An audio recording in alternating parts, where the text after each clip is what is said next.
We don't get caught up into them arguments. Our goal is to have people realize black supremacy. But something happens when you realize what black supremacy is. Right action comes from right thought. When you have right thought, then you will have right action. A slew of right actions. Do you understand what I'm saying? If you take on the right mind, the right actions will follow the right mind. So we ain't got to get too caught up with actions. Especially when we got the wrong mind. Did y'all hear what I'm saying? When you got the wrong mind, what you think is wrong has been given to you by your slave master. So when you get the right mind, through a meditation on black supremacy and black divinity, then you will be moved to what the right actions are. But you got to get the clarity of mind. Your mind has to be transformed based on black supremacy. That's a reality. So we cannot judge and condemn the actions of people that are acting outside of their right mind. Especially when we are not in our right mind, in our black supreme mind. So the focus of everyone that comes into black supremacy is first to get the black supreme consciousness and the black supreme meditation and the realization of what black supremacy is. Because once they get that, their actions will be perfect and purified by their state of mind. This is automatic. Half of the deductive reasoning and the theological and ideological conclusions will be wrong if the mind is not right. And you cannot be woken up purely through ideological and intellectual means. Because your meditation is white. You feel me? So your intellect is a byproduct of that meditation. It's the byproduct of what is the predominant thought in your mind. The predominant thought in the minds of our people is white supremacy. So that intellect is white supremacy. Their reasoning is white supremacy. Their concepts are white supremacy. Their judgments and their condemnations are based on white supremacy. Because that's the predominant thought in their mind. In intellect, I'm going in here. Your intellect can only arrive at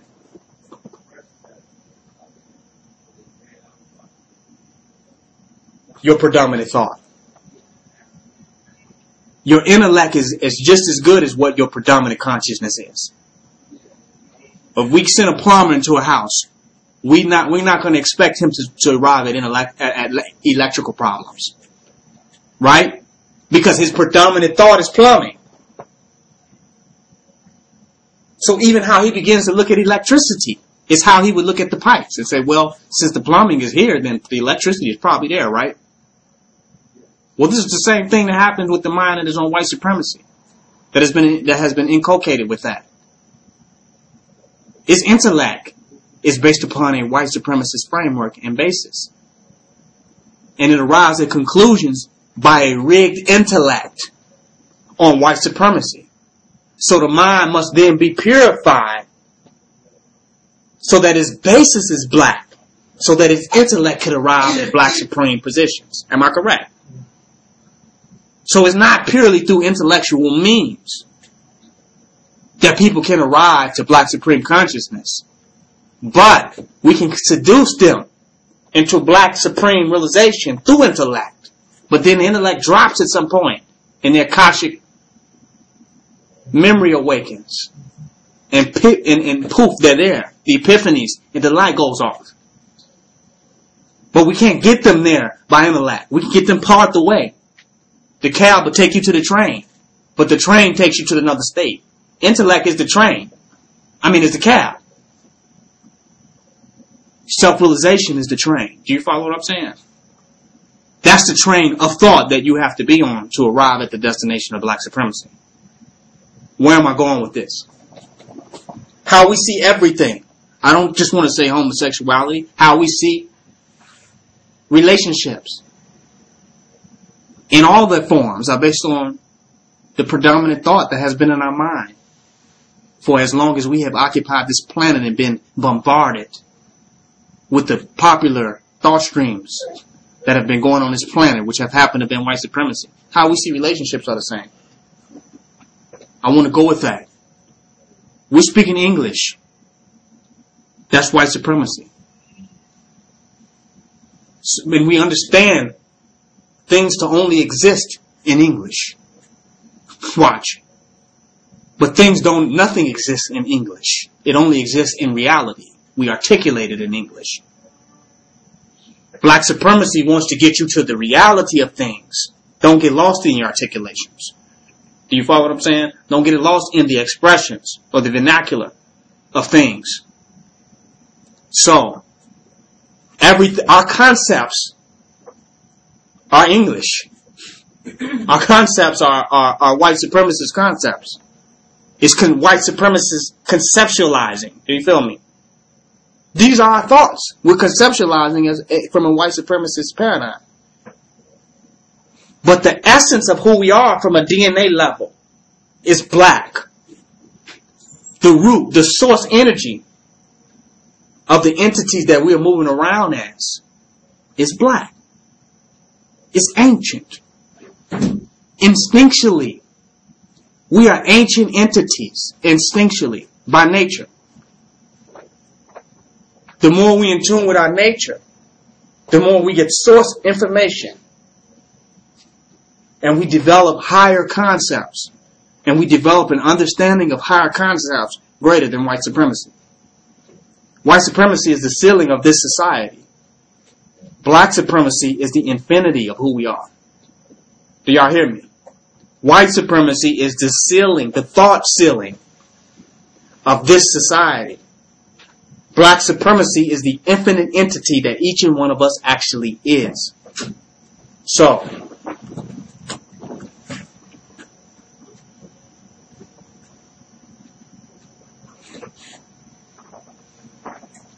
when I say, let's look at some of these concepts.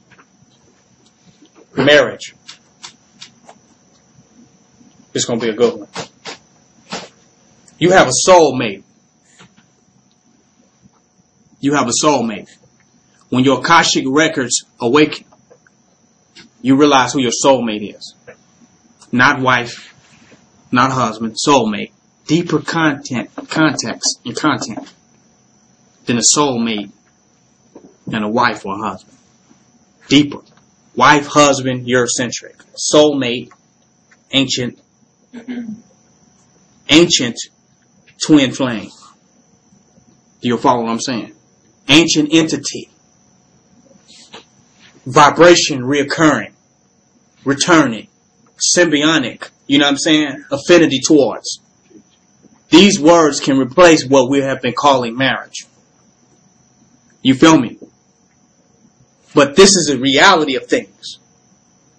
There is a social, political, and economic structure called marriage where we can interface in corporate America.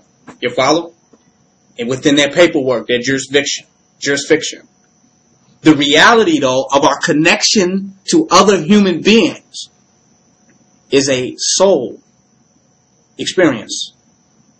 It's a soulful reality. It's a karmic reality. You follow what I'm saying? It's connected to the energy and the vibration that we have manifested ourselves at in this day and time. So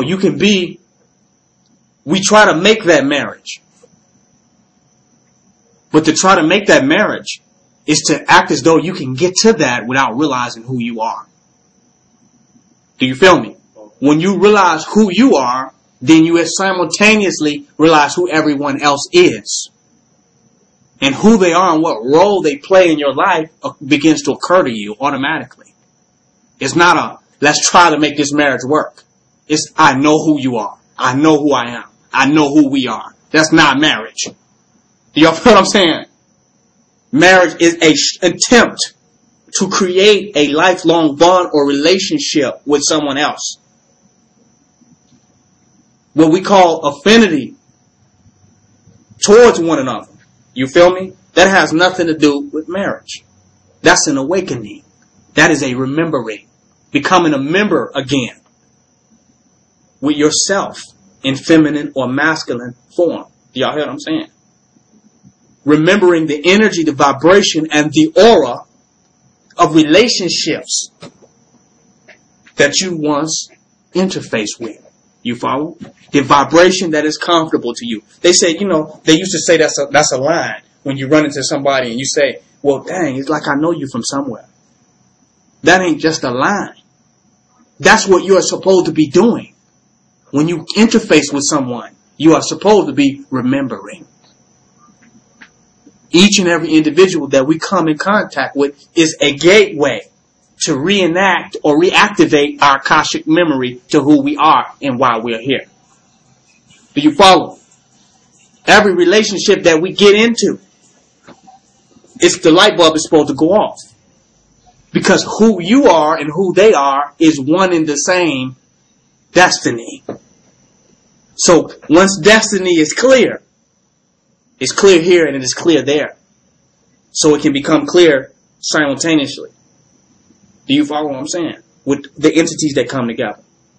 Now, to say that, to call that marriage, to throw a word like marriage on that, is a bastardization and a desecration of what actually should occur.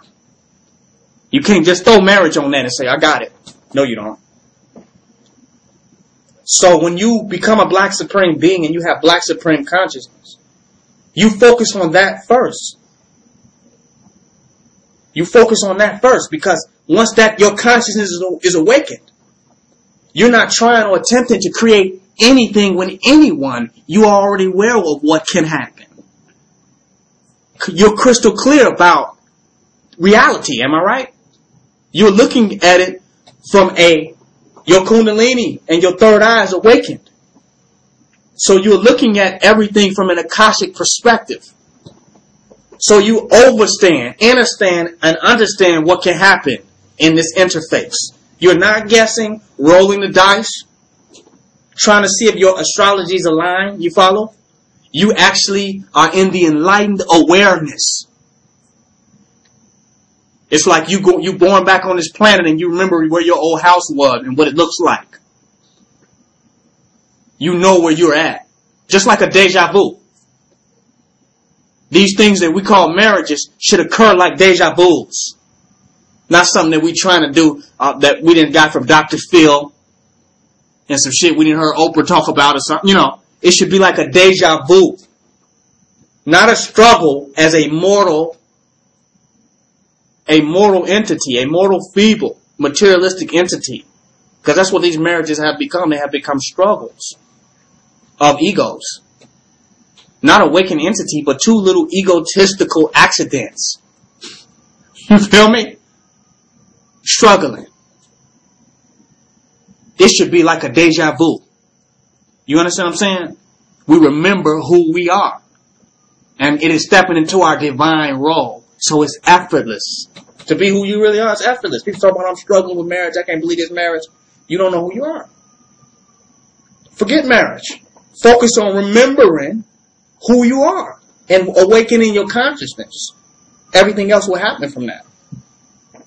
Watch me if I talk about, okay, the black woman should revere the black man. If I start talking about that, and I say, well, you ain't gonna revere nobody you don't remember. Do you feel me? Why should you revere any man? That sounds stupid, right? Just revere any man. Bullshit. Go try to revere some of the men out there. See what happens to you. It can't be that simplified. You feel me? How these relationship people